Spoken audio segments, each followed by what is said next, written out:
কি বানিয়েছি তোমরা দেখে নাও। চায়ের সাথে বানিয়ে ফেলেছি কুরকুরে একটা, এই যে জিভে গজার মতো। তোমরা যদি চাও এটাকে বেলে আর বড় করে জিভে গজা বানাতে পারো, চিনিতে ডোবাতে পারো। আমি কিন্তু এটা চিনি দিইনি, এটা নুন দিয়েই করেছি। তো দেখো কত সুন্দর হয়েছে দেখতে। আর একটা আমার ভুল হয়ে গেছে, যখন আমি মুড়েছিলাম এই সাইডে একটু জল দেওয়ার দরকার ছিল, এই যে। তো তাড়াহুড়ো থাকে তো আমার, তো চলো তোমাদের একটা ভেঙে দেখাই কেমন হয়েছে। এই দেখো, তো কেমন লাগবে বলো, চলো একটু খেয়ে দেখি।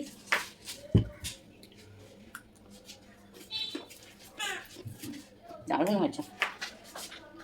তো রেসিপিটা সবাই দেখো, আমার পাশে দেখো, লাইক কমেন্ট করো। ওকে, টাটা।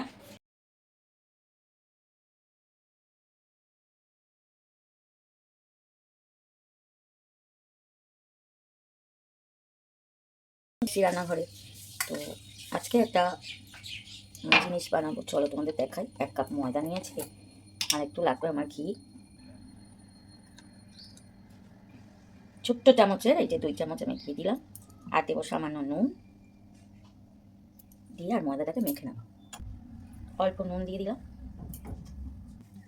ময়দাটা এবার ভালো করে মিশিয়ে নিতে হবে ঘি আর নুনের সাথে, একটু ভালো করে এভাবে ডলে ডলে।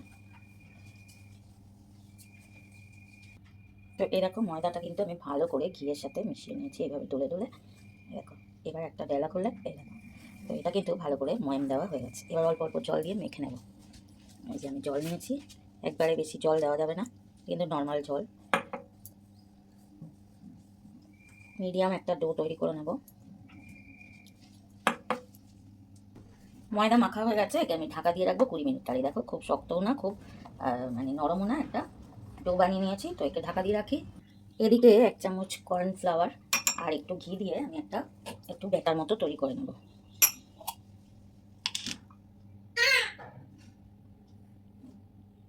দেখে নিই আগে কতটা ঘি লাগবে, আশা করি আর লাগবে না।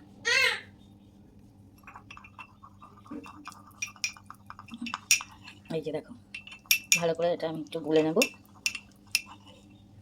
তো চলো 20 মিনিট পর আসছি, ওটা একটু রেস্ট করুক ময়দাটা। ঠিক আছে, এই যে ময়দাটা মেখে রেখেছিলাম দেখো, তো ডোটা কিন্তু বেশ নরম হয়ে গেছে। তো এটাকে আমি আরেকটু মেখে আর দুটো ভাগ করে নেবো, তারপরে বেলে নেবো। এদিকে দেখো গ্যাসে বসিয়েছি কড়ায় আছে সাদা তেল। এই যে আমি দুটো ভাগ করে নিলাম, এবার এটাকে বেলতে হবে। চাকিতে দিয়েছি একটু কর্নফ্লাওয়ার, তোমরা দেখতে পাচ্ছ। এই যে হালকা করে এটাকে বেলে নেবো, রুটি যেমন বেলে এরকম বেলে নেবো।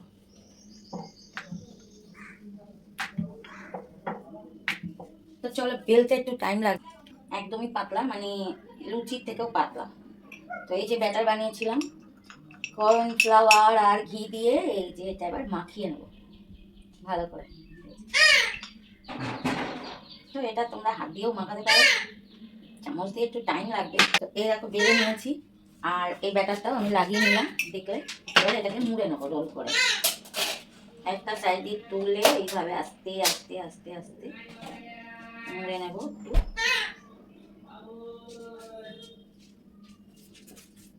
নিয়েছি এই যে, তো এবার এটাকে আমি কাটবো ছুরি দিয়ে, পিস করে কেটে নেবো।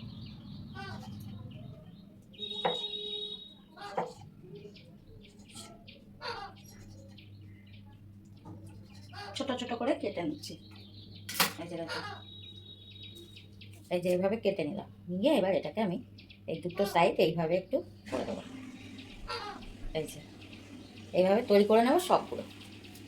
তোমরা যদি চাও একটা রুটির ওপরে আর একটা রুটি দিয়েও এইভাবে করতে পারো।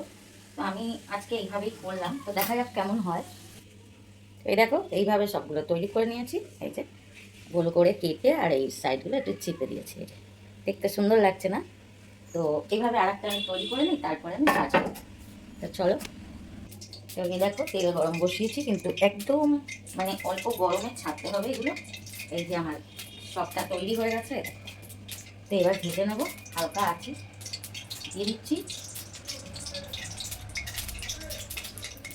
অনেকটাই তেল দিয়েছি, আমার মনে হয় একবারেই হয়ে যাবে সব। তো চলো ভেজে নিয়ে দেখাচ্ছি। একদম গ্যাসটাকে একটু কম রেখেছি, তেলটা দেখা যাচ্ছে না না, চলো তোমাদের কাছ থেকে একটু দেখিয়ে দিই।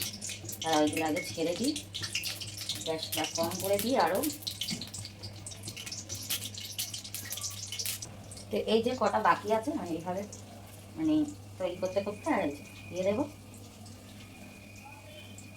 হালকা আছে এটা ভাজতে হবে, নাহলে কিন্তু ভেতরটা কাঁচা থেকে যাবে আর বাইরেটা হয়ে যাবে বেশি ভাজা। তো চলো এবার তোমাদের হাতটা ধুয়ে নিয়ে কাছ থেকে দেখাচ্ছি। হালকা আছে কিন্তু এটা ভাজতে হবে। আর একটা কথা, আমি দেখো তাড়াহুড়োতে না সাইডে মোড়ার সময় একটু তেল লাগাতে ভুলে গেছি। তো তোমরা প্লিজ একটু সাইডে তেল লাগিয়ে আর রোলটা করবে, না হলে কিন্তু এই যে দেখো একটু ছেড়ে যাচ্ছে। তো যাই হোক, ভাজা হয়ে গেলে তো খারাপ লাগবে না। তো চলো কেমন হয়েছে দেখতে দেখো, এরকম হওয়ার দরকার ছিল। মানে সাইডে তো তেল লাগাতে ভুলে গেছি, আর তোমরা তো জানো আমার তাড়াহুড়ো থাকে। তো যাই হোক, কেমন হচ্ছে রেসিপি দেখো, ভালো লাগলে লাইক কমেন্ট করো, আমার পাশে থেকো। তো একটু এবার উল্টে দেবো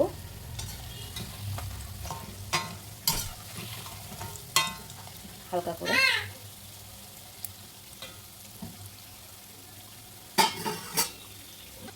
তো দেখো বন্ধুরা, রেডি হয়ে গেছে। এটা কিন্তু আমি আবার তুলে নেব, একটু তেলটা ছড়িয়ে তুলে নেবো। তোমরা চাইলে একটা টিস্যুর উপরে নিয়ে নিও। এটা কিন্তু চায়ের সাথে দারুণ লাগবে।